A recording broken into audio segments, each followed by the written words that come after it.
ストラン空っぽのポケットをまっさぐって忘れた人からたどり着く。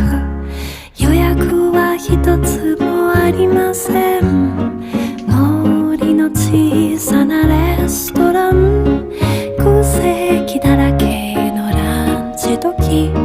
小鳥がパタパタ笑ってる。チュルチュンチュンチュンチュンチュンチュルチュンチュルチュン